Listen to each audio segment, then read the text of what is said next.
Olá, Márcio, amigos do canal Na Trilha do Terror. Meu nome é Lana, tenho 32 anos, sou de São Paulo e amo ouvir os relatos a caminho do trabalho. E a história que agora vou compartilhar com vocês aconteceu com o meu pai. Vou contar a história em primeira pessoa para poder facilitar o entendimento de todos. Os nomes que vocês ouvirem nessa história já estão trocados.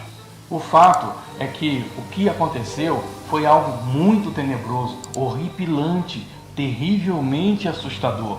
Até hoje sinto arrepio ao lembrar dessa história. Amigos, foi algo muito macabro.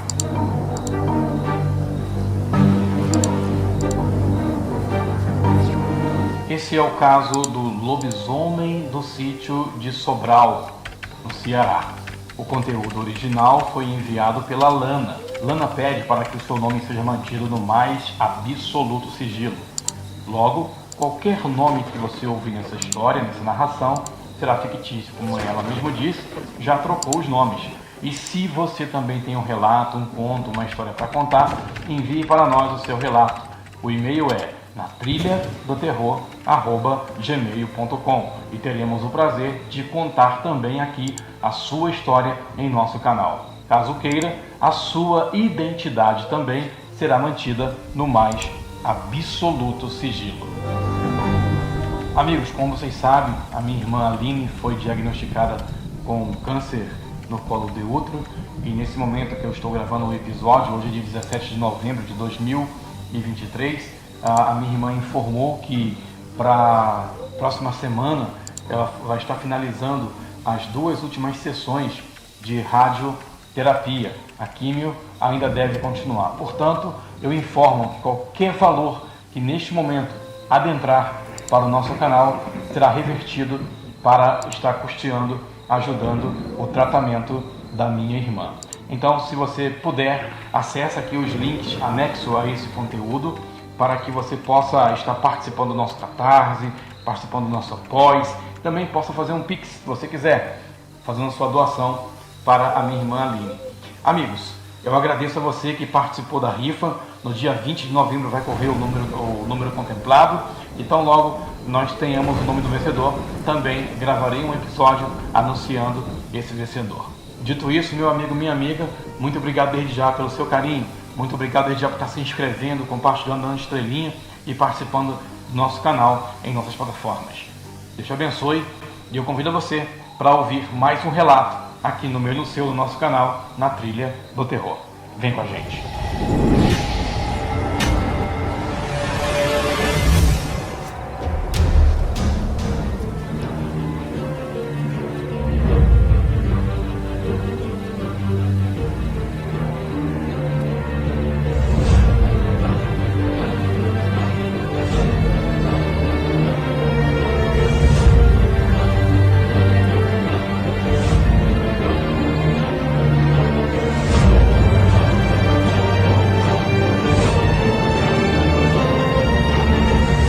Eu nasci e me criei em uma pequena casa de chão batido, em um sítio na cidade de Sobral, no Ceará. E tive uma família muito humilde, pobre. Minha mãe morreu quando eu tinha apenas 6 anos. E meu pai criou a mim e meus irmãos, ou seja, 4 irmãos, praticamente sozinho, contando apenas com a ajuda das minhas 2 irmãs mais velhas, Antônia, 16 anos, e a Justina, 14 anos, que ficavam responsáveis em cuidar da casa, fazer comida, lavar roupa e etc. Enquanto isso, eu que na época tinha 8 anos e meu irmão Francisco, 11 anos, acompanhamos o meu pai com o trabalho na roça. A gente ia com o papai sempre o acompanhar nesses trabalhos que ele realizava naquela roça. Não tínhamos nenhum tipo de criação, então todo o nosso sustento vinha da roça. Plantávamos de tudo um pouco, milho, arroz, feijão, mandioca. Parte era vendida para comprar carne e necessidade da casa, e a outra parte para o nosso próprio consumo. Em anos de seca, onde boa parte da plantação era perdida, e não havia alimento suficiente para nos alimentar e vender, o meu pai fazia algo diferente. O que ele fazia? Meu pai ia para a mata caçar. Em um desses anos difíceis, ao chegarmos em casa para almoçar, a Antônia, a irmã mais velha, veio até o nosso pai com um prato feito em mãos e fala: "Painho, a carne acabou." Meu pai, sem desviar o olhar do prato, aquele prato de cuscuz que devia estar muito gostoso, cuscuz com feijão, se limitou a responder: "Preocupa não, filha, o pai vai caçar." No final do dia, quando voltamos da roça, o pai não se demorou, selou o burro, pegou a espingarda e disse: "Volto logo." Antônia assentiu com a cabeça e correu para dentro para acender o fogão a lenha na esperança do pai voltar logo para o jantar.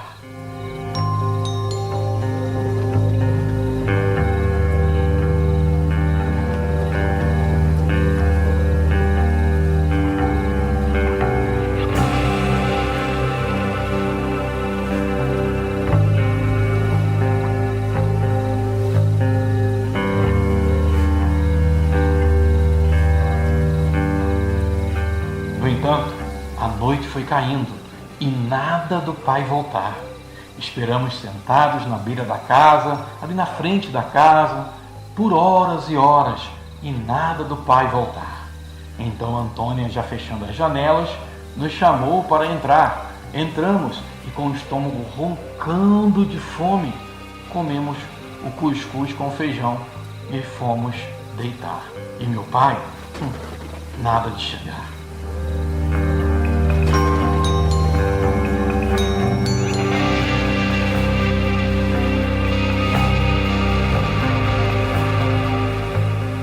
No meio da noite, acordei com a Antônia passando pela minha rede e parando em pé no que seria a sala da casa. E eu perguntei: "O que foi?" E ela levou o dedo à boca como que diz: "Shhh, silêncio, quieta." Então, pude ouvir o barulho de algo vindo lá de fora da casa. Aquilo tinha uma respiração pesada, barulhenta. O troço estava na frente da nossa casa. Antônia pegou um rastelo que estava encostado na parede, junto às enxadas e às pás que usávamos na roça, e perguntou: "Ô de fora?" Não houve resposta, mas era possível ouvir a respiração daquilo do outro lado da porta. Francisca e Justina acordaram com o questionamento de Antônia e perguntaram o que estava acontecendo. Eu, inocente, disse: "Tem alguém lá fora." Justina se levantou e, indo em direção à sala, questionou: "Painho, é você, painho? Painho, é você?" E antes que Antônia mandasse ela calar a boca, aquilo soltou um rosnado e começou a esmurrar e arranhar a porta, que suportou bem. A porta era fechada com aquelas barras de madeira que eram apoiadas em uma espécie de gancho, sabe? Que ficavam nas laterais dos batentes da porta. Mas a porta suportava cada batida daquele troço.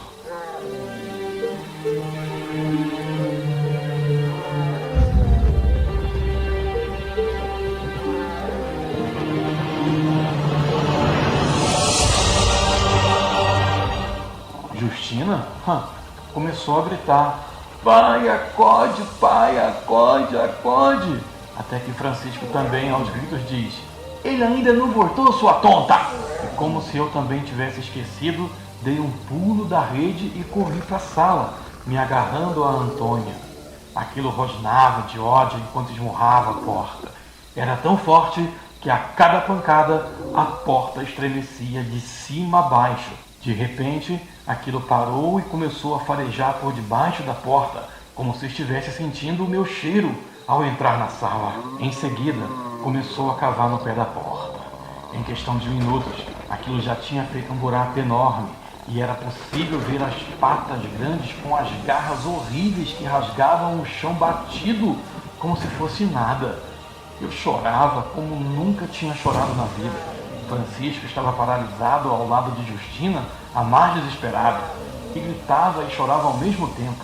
Levantei o olhar para o rosto de Antônia e a mesma mexia os lábios, orando bem baixinho, pedindo a Deus que aquilo fosse embora.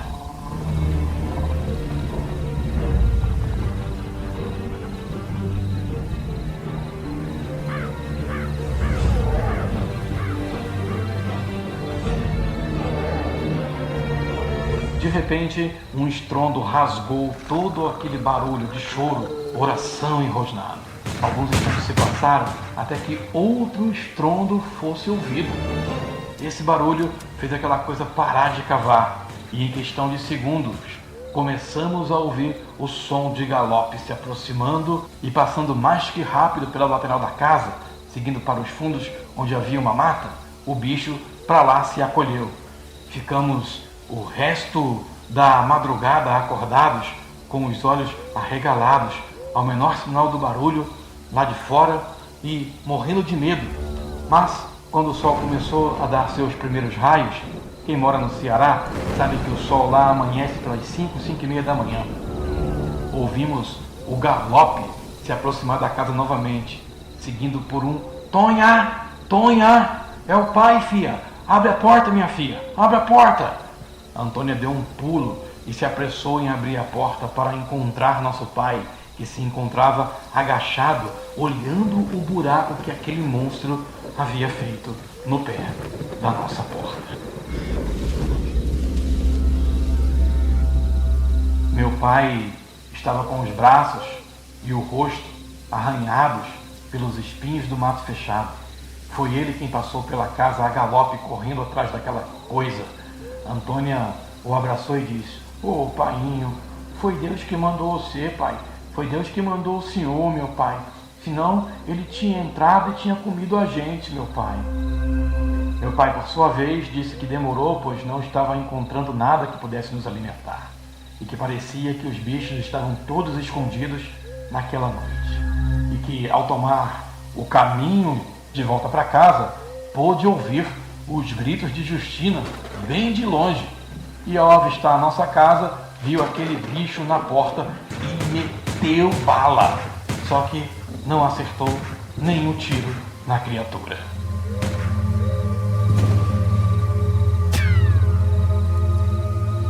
Antônia perguntou que bicho era aquele. Meu pai, com uma cara de confuso, disse que não sabia, pois perdeu de vista quando ele entrou no mato. Meu pai descreveu o bicho para alguns conhecidos, amigos dele que também caçavam. Ele descreveu o bicho da seguinte forma: olha, ele corria como um cachorro, mas era do tamanho de um garrote e sem rabo. Seus pelos eram pretos e ele tinha orelha tão grandes, mas tão grandes, que ao correr balançava subindo e descendo. No entanto, por mais que meu pai tivesse descrevido bem o que viu, ou descrito bem o que viu, ninguém conseguiu identificar que raio de bicho era aquele. Alguns dizem que se tratava de um guará, mas meu pai afirmava que não, pois era todo preto e umas 5 vezes maior, enquanto os mais velhos afirmavam se tratar de um lobisomem.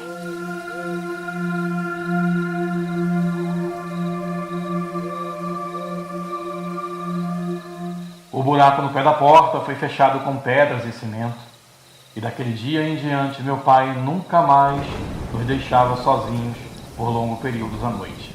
Sempre que era necessário caçar, ele voltava cedo, com ou sem comida. Obrigado pela oportunidade de contar a história do meu pai e parabéns pelo trabalho de vocês. Beijos, Lana.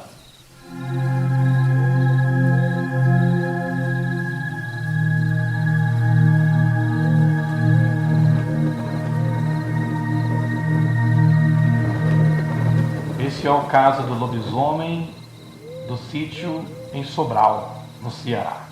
Você também tem um relato, quer compartilhar conosco?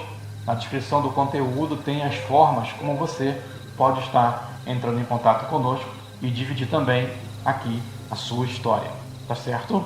Meu amigo, minha amiga, deixa aqui a sua estrelinha de avaliação aqui no nosso Spotify, seu comentário, fala para mim de qual parte do Brasil e do mundo você nos ouve. O que você achou desse relato? Amigos, no nosso Catarse também você pode estar fazendo parte da nossa família e estar tendo benefícios maravilhosos, como por exemplo, ouvir o podcast, ouvir o episódio antes mesmo de ser lançado aqui na plataforma. tá certo? Então faça parte do Catarse, faça parte do Apoie-se. Lembrando que todo o valor que for entregue para o canal nesse momento será revertido para ajudar o tratamento da minha irmã Aline. Eu agradeço a você mais uma vez pela sua audiência, por ter ficado até o final. Compartilha com um amigo esse conteúdo. Um abraço para você e até a próxima!